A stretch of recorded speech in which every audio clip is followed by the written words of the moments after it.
డబ్బు, అనారోగ్యం, ఉద్యోగం, వ్యాపారం, అప్పులతో బాధపడుతున్నారా? మీకోసమే launch your future programme.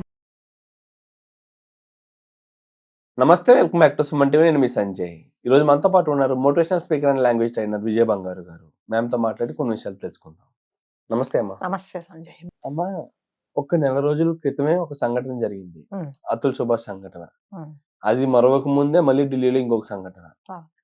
Puneeth Khurana అనే ఢిల్లీకి చెందిన వ్యక్తి మళ్ళీ ఒక సూసైడ్ చేసుకోవడం జరిగింది. అసలు ఈయన కూడా భార్య వేధింపులు తట్టుకోలేక సూసైడ్ చేసుకున్నట్టు తెలుస్తుంది. అమ్మ, అసలు ఏం జరుగుతుంది? అసలు చట్టాల్లో మార్పులు రావాలంటారా, లేకపోతే ఆడవాళ్ళ మైండ్ సెట్ లో మార్పులు రావాలంటారా? చట్టాల్లో మార్పులు వస్తే అది లా సంబంధంగా చట్టం వరకే ఉంటుందండి. మనుషులలో మార్పులు రావాలి. ముఖ్యంగా అంటే నేను ఈవెంతో అంటే నేను ఒక మహిళనైనా కూడా కొంతమంది ఆడవాళ్ళు కంపల్సరీగా మారాల్సిన అవసరం అయితే ఉందండి.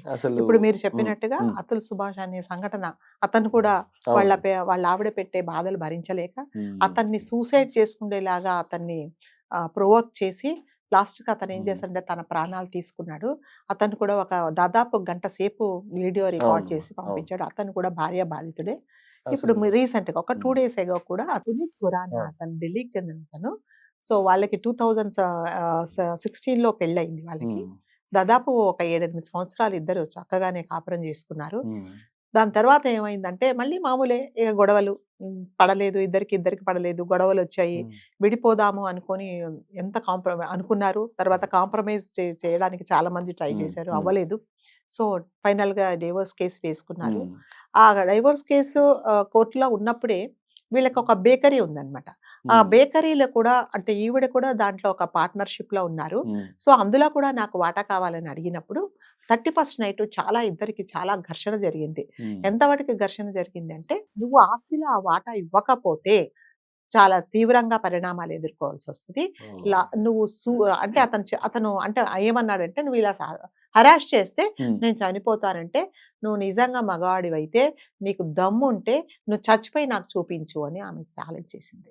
సో అతను ఏం చేశాడంటే ఇంకా అది తట్టుకోలేక దాన్ని కూరేసుకొని చనిపోయాడండి.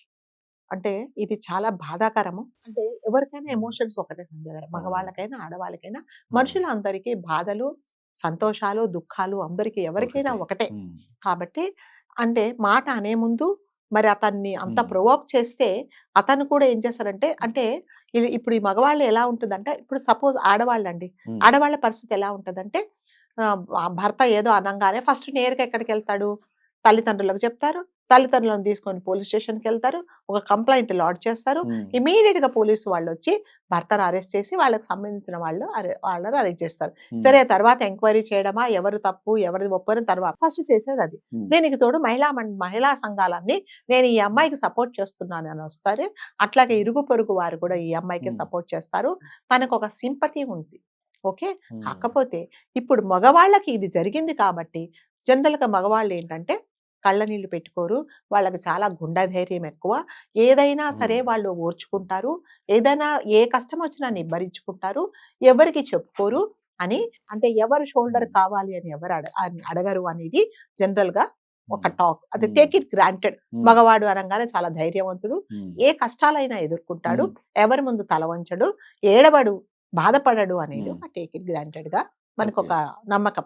ఇప్పుడు సేమ్ ఇప్పుడు మగవాళ్ళు ఆడవాళ్ళను కష్టపెట్టినప్పుడు ఎలా బాధలు ఉంటాయో అట్లాగే ఆడవాళ్ళు ఏం చేస్తున్నారంటే ఇంకాస్త ముందుకేసి ఇంకాస్త ఇంప్రూవ్ అయిపోయి ఇంకా ముందు అడుగులు వేసి ఏం చెప్తానంటే, నువ్వు చచ్చిపోయిన తర్వాత నాకు నువ్వు నీ సత్తా ఏంటో నాకు చూపించు, అప్పుడు కానీ నేను నిన్ను నమ్మని చావు వరకు వాళ్ళని తీసుకొచ్చి చేస్తున్నారు అనమాట. అది ఎంతవరకు కరెక్టో అయితే వాళ్ళకి మాత్రమే తెలుసు. అంటే అంతే. అంటే ఇప్పుడు ఇతన్ని కూడా అట్లాగే ప్రొవోక్ చేసి ఆస్తి గొడవలు వచ్చేసి ఆ బేకరీలో నాకు కూడా వాటా కావాలన్నప్పుడు, అలా వీలు కాదన్నప్పుడు ఇద్దరికి ఘర్షణ జరిగిన తర్వాత ఆ రోజు రాత్రి సేమ్ ఇలాంటి వర్డ్స్ ఆ అమ్మాయి వాడింది. సో అతను పాపం మనస్తాపం చెంది, అంటే ఈ మగవాళ్ళకి ఎట్లా ఉంటదంటే సంజయ్ గారు, ఎలా ఉంటదంటే ఎవరికి చెప్పుకోలేరు ఫస్ట్ ఆఫ్ ఆల్ బాధ. ఇప్పుడు ఎవరైనా వచ్చి నా భార్య నన్ను విసిగిస్తుంది అంటే, సిగ్గులేదా నీకు వెధవా, నువ్వు ఆ అమ్మాయిని భార్యను కంట్రోల్ పెట్టుకోలేవా, మళ్ళీ ఆడవాళ్ళలాగా ఏడుస్తున్నావు, చెప్పుకుంటున్నావు అని ఒకటి. పోనీ ధైర్యంగా కంప్లైంట్ ఇస్తామంటే పోలీసు వాళ్ళు కూడా పిచ్చివాడిని చూసినట్టు చూస్తారు కదా. మరి అంటే చెయ్యని తప్పుకు ఒకవేళ అంటే తప్పు చేయకుండా ఉంటేనే నేను మాట్లాడుతున్నాను. తప్పు చేస్తే that is okay. So legal గా ఏమేమో యాక్షన్స్ ఉంటే యాక్షన్స్ తీసుకుంటారు. తప్పు చెయ్యకున్నా కూడా ఒక మనిషిని అంటే నీ ఫ్యామిలీ కోసము మీ అంటే భార్య కోసము పిల్లల కోసము పొద్దు నుంచి రాత్రి వరకు కష్టపడి అతను రెక్కలు ముక్కలు చేసుకొని తనకు శక్తికి మించి భార్య కోరికలు తీరుస్తూ అంత కష్టపడుతున్నప్పుడు నువ్వు చచ్చిపో అని అంటే నిజంగా అతనికి బాధ ఉంటుందా? బాధ ఉండదా? ఉంటుంది కదా. ఇంకొకటి ఏంటంటే తల్లిదండ్రులకు చెప్పుకోలేడు. తల్లిదండ్రులకు చెప్పుకుంటే ఏంట్రా పెళ్ళాన్ని కంట్రోల్లో పెట్టుకోలేవా అంటారు. బంధుమిత్రులకు చెప్పుకోలేడు, అక్క చెల్లెళ్ళకు చెప్పుకోలేడు. సో ఎవరికి చెప్పుకోలేని దిక్కు తోచని పరిస్థితిలో ఇంకా నా వల్ల కాదు, నా బాధ ఎవ్వరు అర్థం చేసుకోవటం లేదు అని చెప్పేసి సూసైడ్ చేసుకుంటున్నారు. అంటే నిజంగానే మీరు అన్నట్టుగా చట్టాలలో కంపల్సరీగా మార్పులు రావాలండి. సో అంటే బాధ ఎవరికైనా బాధే. మళ్ళీ మళ్ళీ చెప్పేది ఏంటంటే ఎవరికైనా బాధే, ఎవరిని కష్టపెట్టినా ఆ కష్టం ఒకటే అనేసి కంపల్సరీగా ఆడవాళ్ళకు అన్యాయం జరిగినప్పుడు ఎలా అందరు రెస్పాండ్ అయ్యి అందరూ ముందుకొచ్చి ఈ అమ్మాయికి న్యాయం జరిగేదాకా మేము పోరాడతాము. సో న్యాయం కంపల్సరీగా జరగాలి, మేము సత్యాగ్రహాలు చేస్తాము, లేకపోతే ధర్నాలు చేస్తామని ఆ అబ్బాయి ఇంటి ముందు ఎలా కూర్చుంటున్నారో అట్లాగే అందరూ ముందుకు వచ్చి ఇతనికి కూడా న్యాయం జరగాలని అనే పోరాటం తప్పనిసరిగా జరగాలని ఎవరికైనా బాధే కదా. అలా ఇక్కడ చూసుకుంటే ఎక్కువగా భార్య బాధితులు ఎక్కువ కనిపిస్తున్నారు. అసలు వీళ్ళు ఏం గుర్తుంచుకోవాలంటారు? ముందుగా ఒక భర్తను వేధించేటప్పుడు ఇలాంటి సందర్భంగా వాళ్ళు ఏం తెలుసుకోవాలి? అంటే ఏం తెలుసుకోవాలంటే వీళ్ళకి ఏంటంటే భర్తతో పడనప్పుడు విడాకులు తీసుకున్న తర్వాత నిజంగా లా ప్రకారంగా ఒక మెయింటెనెన్స్ అనేది భర్త భార్యకి ఇవ్వాలి కంపల్సరీ.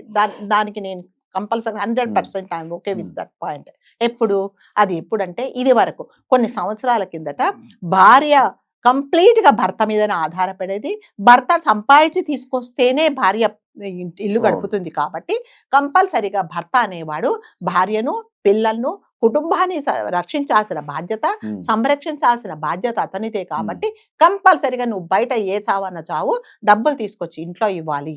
ఎందుకంటే ఆవిడికి చదువు రాదు, బయటికి వెళ్ళలేదు, నలుగురిలో వెళ్ళిన తర్వాత ఎలా మాట్లాడాలో తెలీదు, తనకు ఒక పని చేసుకోవడం తెలీదు, మరి ముఖ్యంగా చదువు లేదు. కాబట్టి ఆ కాలంలో అలాంటి చట్టాలు ఉన్నాయి. సో అది కంపల్సరీగా పెట్టారు. That's okay. కానీ ఇప్పుడు పరిస్థితులు మారిపోయినాయి. మగవాళ్ళ కంటే ఆడవాళ్ళు కూడా చాలా ఎక్కువ సంపాదించుకుంటున్నారు, ఎవరికి వారు ఇండిపెండెంట్ గా ఉంటున్నారు కదా, ఎటువంటి ప్రాబ్లం లేదు. సో వాళ్ళ బ్యాంక్ బ్యాలెన్స్ కూడా ఉంటున్నాయి. వాళ్ళు సంపాదించుకుంటున్నప్పుడు మగవాడు భరణం ఇవ్వాలి అనేది కంపల్సరీ ఎందుకు చేస్తున్నారు అంటే అతన్ని ఒక జలగలాగా పీడించేసి నువ్వు చచ్చినా బతికినా నాకు సంబంధం లేదు, నీ ఆరోగ్యం బాగలేకున్నా పర్వాలేదు, నీకు ఉద్యోగం లేకున్నా పర్వాలేదు, నా కోసం నువ్వు అప్పులు చేసేయినా కూడా నా ఫ్యామిలీని నన్ను చూసుకోవాలి అనేది ఎక్కడి నుంచి వచ్చింది? ఎవరికైనా ఒకటే కదా. సో మహిళలకు అందరికీ సమాన హక్కులు కావాలంటారు, మగవాళ్లకు ఉండే హక్కులు మాకు కావాలంటారు, మేము దేంట్లో తీసిపోము, మేము సరి సమానంగా ఉంటాం అన్నప్పుడు మరి అతని నీడ కూడా మీకు చూడకూడదని మీరు విడిపోయినప్పుడు అంటే నేను మళ్ళీ చెప్పేది ఏంటంటే మీరు ఫైనాన్షియల్ గా బాగున్నప్పుడు అతన్ని దగ్గర నుంచి డబ్బులు తీసుకోవాల్సిన అవసరం లేదండి. అసలు ఫస్ట్ ఆఫ్ ఆల్ అవసరం లేదు. అతనే మీకు పనికిరాడు కదా, అతని డబ్బులు ఎందుకు మీకు చెప్పండి? అతను చచ్చిపోయేదాకా అంటే నువ్వు చచ్చిపోయినా సరే నాకు డబ్బులు ఇవ్వాల్సిందే, నాకు భరణం చెల్లించాల్సిందే అని చాలా మంది అంటే ఇప్పుడు జరిగిన ఈ 2 కేసులు ఇదే దీనికి సంబంధించి. కాకపోతే పిల్లలుంటే ఇద్దరు పిల్లల బాధ్యత తల్లిది తండ్రిది కాబట్టి కంపల్సరీగా పిల్లల బాధ్యత అతనిది కూడా ఉంది. కాబట్టి పిల్లల మెయింటెనెన్స్ వాళ్ళు ఎక్స్పెక్ట్ చేయొచ్చు. కానీ అంటే ఆడవాళ్ళు ఎవరైనా సరే భార్యలు సంపాదన పరులయ్యి వాళ్ళు ఫైనాన్షియల్ గా సౌండ్ గా ఉంటే అతని డబ్బులు మీరు ఎక్స్పెక్ట్ చేయకండి. అతనితో మీకు సంబంధం లేదు, అతను చచ్చిపోయాడని మీరు వదిలేశారు కదా, ఎక్కడున్నాడో కూడా తెలియదు. కానీ ప్రతి నెల మీకు మెయింటెనెన్స్ ఎందుకు? ఏం అవసరం ఉన్నది? సో ఇవన్నీ చట్టాలలో కంపల్సరీగా మార్పులు రావాల్సిన అవసరం అయితే తప్పకుండా ఉందండి. సో మగవాళ్లకు తప్పకుండా ఇట్లాంటి మహిళా సంఘాలు ఉన్నట్టుగానే కంపల్సరీగా మహిళా సంఘాలు మహిళలకే సపోర్ట్ చేయాలని ఏం లేదండి. ఎక్కడైతే అన్యాయం జరుగుతుందో సో ఆడవాళ్ల వల్ల మగవాళ్ళు ఎక్కడైతే అన్యాయం అయిపోతున్నారో బలైపోతున్నారా వాళ్ళ కంపల్సరీగా సపోర్ట్ చేయొచ్చండి, చేయకూడదని ఏం లేదు. సో పోలీసు వాళ్ళు కూడా నిజానిజాలు తెలుసుకొని భార్యది తప్ప ఉంటే వెంటనే భర్తని ఎలా అరెస్ట్ చేస్తారో తప్పకుండా అరెస్ట్ చేయండి. Yes, absolutely. చేయకూడదని ఏం లేదండి. ఎవరికైనా ఒకటే చట్టాలు, అవునమ్మా. ఎవరికైనా ఒకటే, చట్టం అనేది ఎవరికైనా ఒకటే. సో కేవలం భర్తనే ఎందుకు శిక్షించాలి? భార్యలకు అలాంటి బాధ్యతలు లేవా? ఉంటాయి కదండి. అండ్ అంతేకాకుండా అమ్మా, ఇక్కడ భార్యలపై తిరిగి కేసులు పెట్టిన వ్యక్తులు చూసుకుంటే చాలా తక్కువ ఉన్నారు. నిజంగా ఇలాంటి సందర్భంలో భార్య నన్ను వేధిస్తుందని ఒక కేసు పెట్టాల్సిన అవసరం ఉంది. కానీ ఎవరికి ఆలోచన అనేది అంటే రావట్లా. ఎలాగంటేనండి, అంటే ఈ సృష్టిలో, అంటే ఈ అందరూ ఈ సమాజంలో ఏమిటంటే మగవాడు అనంగానే చెప్పాను కదా, ఎటువంటి ఎమోషన్స్ ఉండవు. ఒక బండరాయి లాంటి గుండె ఉంటది, దేనికి ఇతను స్పందించడు. సో అతను ఏమి చెప్పినా కూడా నమ్మే పరిస్థితిలో ఎవరు లేరు first of all. So police వాళ్ళు నమ్మరు, చుట్టుపక్కల నమ్మరు. ఒకవేళ చెప్పుకున్నా కూడా నీకు అదవా, నీకు కంట్రోల్ చేసుకోలేవా అని అంటున్నారు. మరి అతను ఎవరికి చెప్పుకుంటాడు చెప్పండి?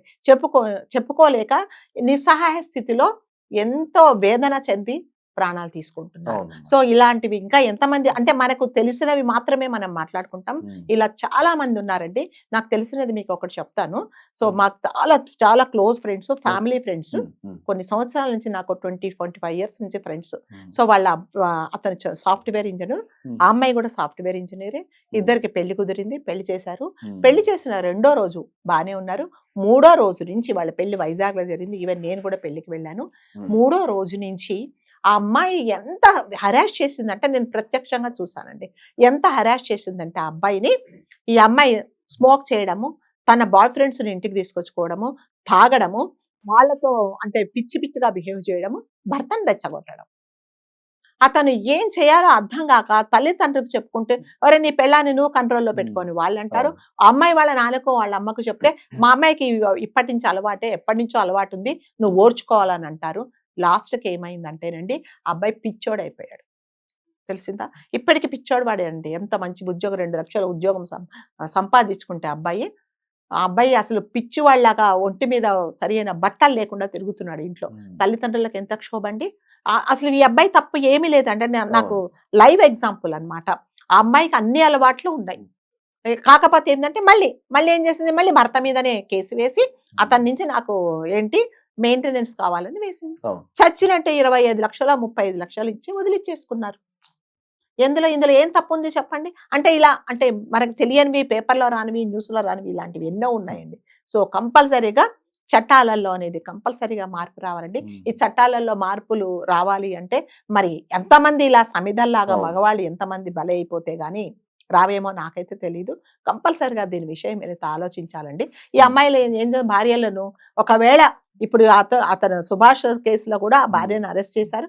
కొన్ని రోజుల తర్వాత అందరిని మర్చిపోతారు, బెయిల్ వస్తుంది, షీ విల్ బి హ్యాపీ. ఎవరు ఇప్పుడు పాపం అబ్బాయి వాళ్ళ ఫ్యామిలీనే కదా సఫర్ అయిపోయేది. కాబట్టి మగవాళ్ళకు అందరికీ ఏం చెప్తున్నానంటే, ధైర్యంగా ఆడవాళ్ళు ఎలా బయటకు వచ్చి వాళ్ళ కష్టాలు చెప్పుకుంటున్నారు, తప్పకుండా మీ కష్టాలు కూడా చెప్పుకోండి. సో అందరూ ఆడవాళ్ళు నమ్మరు అని ఏమి లేదండి. ఎవరైనా ఉంటే మీ బాధలు షేర్ చేసుకోండి. ఏ సమస్య కూడా సూసైడ్ అనేది, ప్రాణాలు తీసుకోవడం అనేది దేనికి పరిష్కారం కాదు. 1 రోజు 2 రోజులు భార్య ఏడుస్తుందో ఏడవదో నాకే తెలియదు. మీ తల్లిదండ్రులకు వాళ్ళు చనిపోయేదాకా వాళ్ళకైతే ఈ కడుపు కోత ఉంటుందండి. ప్రతి తల్లి తండ్రి పిల్లల చేతిలో పోవాలనుకుంటారు, కానీ మీరు అర్ధాంతరంగా ఇట్లా ప్రాణాలు తీసుకుంటే తల్లిదండ్రులకు మీరు బాధనే మిగులుస్తారే తప్ప అంతకంటే ఏం లేదు. సమస్యలను ఎదుర్కోండి అంతే, చట్టపరంగా మాట్లాడుకోండి, 10 మందికి చెప్పండి మీ బాధను. 10 మందిలో కనీసం 2 మీ బాధ అర్థం చేసుకుంటారు. అందరూ కలిసి నిజంగానే ఒక మహిళా సంఘాలు ఎలాగున్నాయో అట్లే భర్తలందరూ కలిసి, మగవాళ్ళందరూ కలిసి కూడా దాంట్లో నవ్వాల్సిన అవసరం లేదు, కానీ ఎవరు వాళ్ళను కించపడాల్సిన అవసరం లేదండి. ఆడవాళ్ళ బాధలు ఎట్లా ఉన్నాయో మగవాళ్ళకు కూడా అలాంటి బాధలు ఉంటాయి. కాబట్టి కంపల్సరీగా అలాంటివి మీరు చేర్చుకోండి. ప్రాణత్యాగం అనేది, ప్రాణాలు తీసుకోవడం అనేది అస్సలు నాట్ ఎట్ ఆల్ కరెక్ట్ అండి. మీ ప్రాణం తీసుకునే ముందు ఒకసారి ఆలోచించండి.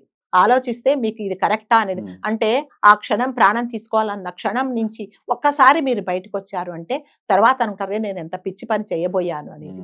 కాబట్టి దేనికి ప్రాణం తీసుకోవడం సమస్య పరిష్కారం కాదు. మగవాళ్ళందరూ, మా ఆడవాళ్ళ మేము కూడా మీకు సపోర్ట్ గా ఉంటాము.